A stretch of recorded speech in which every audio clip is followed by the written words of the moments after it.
I'd like to open up this morning in the name of Allah, the Beneficent, the Merciful, whom we believe came to us in the person of Master Farad Muhammad.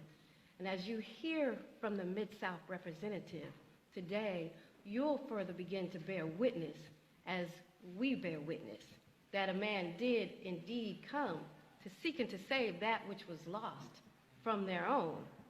A man who has chosen us as his people. And proof of that is he raised one from among us, the Honorable Elijah Muhammad, the man with a fourth grade education who built a world, a civilization, and has now ascended to another height. But he didn't forget about us, because we see our condition it's still a little tragic right now. We're not fully there. We're almost there, praise be to Allah, we're not there. And so in their mercy, they formed one for us. That one that we know as the Honorable Minister Louis Farrakhan, who many have come into this word under his voice, and whom we see no matter where he speaks publicly, he calls by the thousands, by the millions indeed, and they come, do they not? Yes. So at some point we're going to ask ourselves, who is this man, Farrakhan? Because either you heard him directly and that's why you're sitting here, or you heard from one who is touched by him and is showing enough of his light and power that it compelled you to come. Something that made you look at that person and say, something different about them. I would like to know what they got. Where'd they get that from? You know, when it's the latest and greatest of something, you know, that somebody shows you their latest phone with all the features and gadgets. Oh, where'd you get that? When'd you get that? Well, this one is even greater. And it's because of him that many of us are sitting in this seat today. So in these names and in this power and in the ones who made me to know how valuable I am as a woman, I greet you all in the greeting words of peace and paradise of Assalamu alaikum. I want to first thank our Mid-South representative of the Honorable Minister Louis Farrakhan, Student Minister Anthony Muhammad. This man has stayed the course. He is working hard, and as I said earlier, if you don't know that Allah came to save us, you will know after hearing from him. And you'll want to go out and spread that good word. You'll want to say, you need to come down to Muhammad Mosque number 55 and hear what they're talking about. It will change your life. It will change your mind. So I thank him for giving me a few minutes to speak with you this morning. And as I was thinking on what to say, you know how sometimes your mind can go all over the place? And you might have something in mind, and then you start talking and it goes in a whole other direction. And you say, well, where did that come from? You know, it's that God mind. So I was going about my regular chores as a woman, as a mother, doing the dishes, doing all the little things you do to get ready. And I reflected on something that made me think about what I'd like to say. And I've entitled this little 2-3 minute talk, Speaking Respectfully to God. Yes. But the God I'm talking about is the God within us. Yes. See, now we would not like to think that we would speak disrespectful to God, right?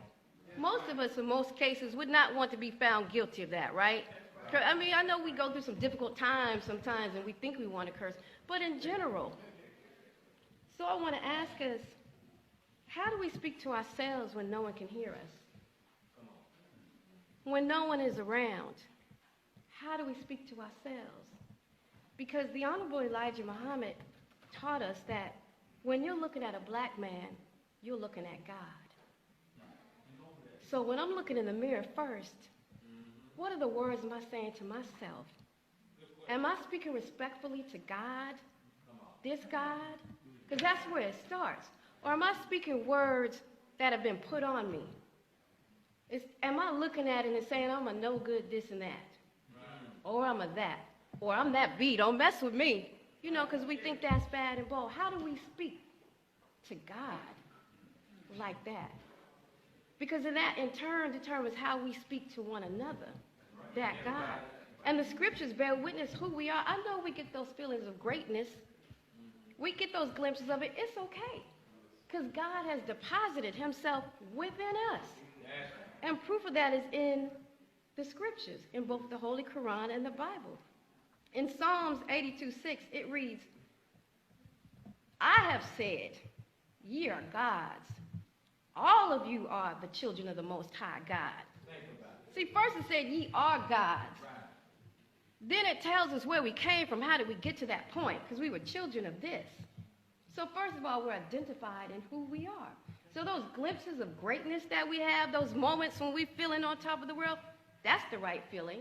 That's the right conversation to have. Everything else is not of God. It's not of this world. It's what the world has made us to be. And so we're coming into a word, a place to help cleanse us of that mindset so that we can go back to this. But see, later on, because sometimes we've heard that scripture. How many of us have heard that scripture before? We hear that all the time, right? What's the following verses? Is that the end of the verse? Is that the end of that chapter? What's the next words?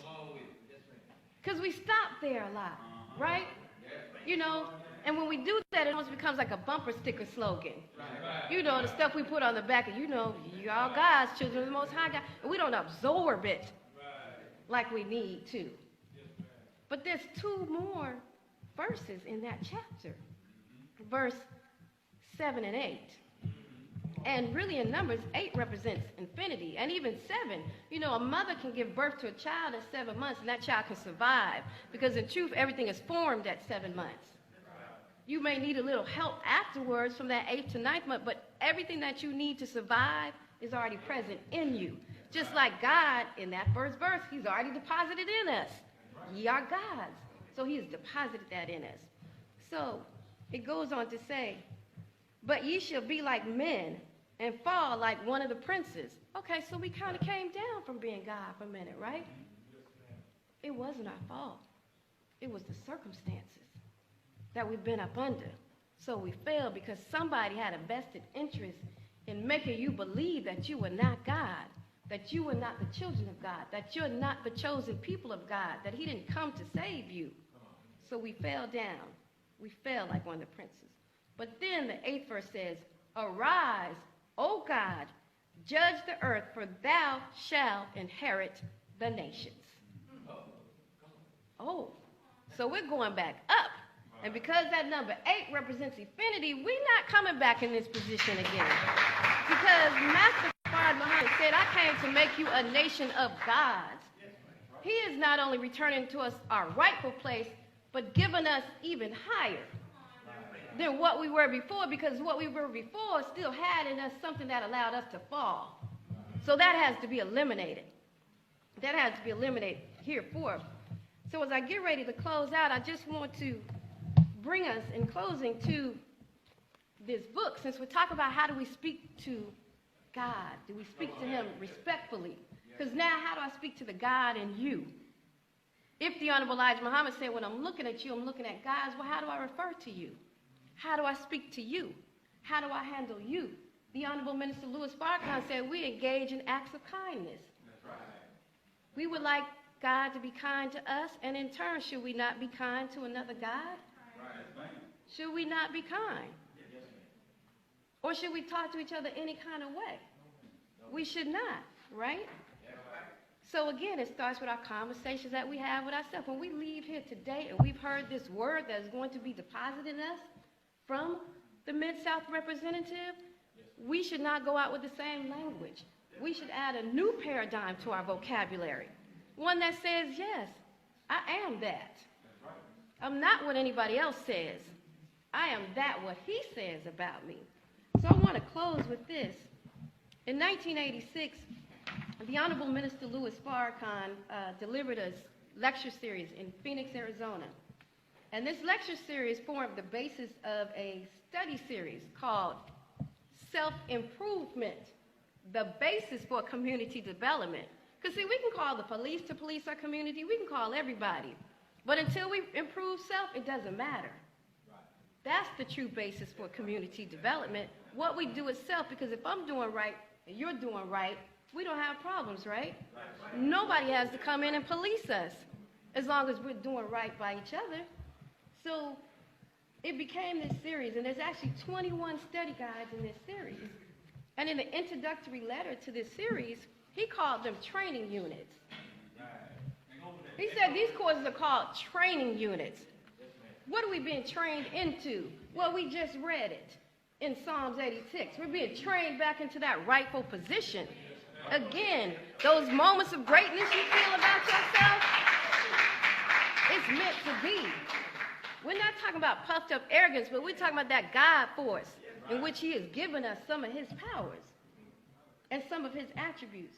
So in that letter that he referred to as training units, he writes, each study guide is designed on the guidance of Allah God to produce self-examination. So first we got to examine our thoughts. What are we saying about ourselves? What am I saying to this God? How am I speaking? Right? And then self-analysis. Where did it come from? Who gave me those thoughts? Did you know 90% of the thoughts we think do not belong to us? And we also science to show that we think the same thoughts every day. So that means 10% of it is you and 90% is somebody else. I know we think they're our thoughts, but they're not. Because you're a God and you wouldn't think that way about yourself. And then there's self-correction. And he said to quicken in each of us the self-accusing spirit, for it is only when we awaken morally that we have to face the self-accusing spirit that leads to our resurrection. We've already discussed what that resurrection is. And then he goes on in closing to write on the Holy Quran, Surah 75, verses 1 through 4. In the name of Allah, the Beneficent, the Merciful. Nay, I swear by the day of resurrection. We swear, but we don't swear in the right way, right? Nay, I swear by the self-accusing spirit. Does man think that we shall not gather his bones?